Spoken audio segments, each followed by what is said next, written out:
Class 11 এর ফিজিক্সের second chapter আছে কাইনেমেটিক্স। কাইনেমেটিক্স কি যা জানার জন্য আমার কিন্তু সম্পূর্ণ ভিডিওটা দেখতে পারো, আমি এখানে ছোট করে বলে দিচ্ছি।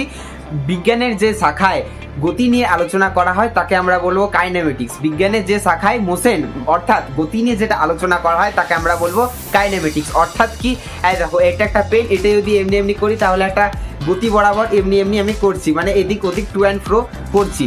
তুমি যদি এখান থেকে ওখানে যাও আবার এখানে আসো তাহলে তুমি একটা গতি বরাবর যাচ্ছ, এটাকে আমরা গতি বলা হয়। গতির বিভিন্ন বিভিন্ন ভাগ আছে, 1 dimension motion, 2 dimension motion, 3 dimension motion. অর্থাৎ যে সমস্ত বস্তুগুলো একদিকেই যাচ্ছে, মানে এক্স অক্ষ বরাবর কিংবা ওয়াই অক্ষ বরাবর যাচ্ছে তাদেরকে আমরা বলবো একমাত্রিক গতি।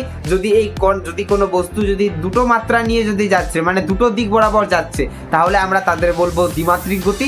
এবং যে সমস্ত বস্তুকণা এক্স ওয়াই জেড 3টা অক্ষর বরাবরই যাচ্ছে তাদের আমরা বলবো ত্রিমাত্রিক গতি। কি কি উদাহরণ হয় তা জানার জন্য তোমাদের সম্পূর্ণ ভিডিওটা দেখতে হবে। ভিডিওটা দেখার জন্য অবশ্যই চ্যানেলটা সাবস্ক্রাইব করতে একদম ভুলো না এবং একটা লাইক করে দিতে একদম ভুলবে না। তো দেখা হচ্ছে পরের ভিডিওতে।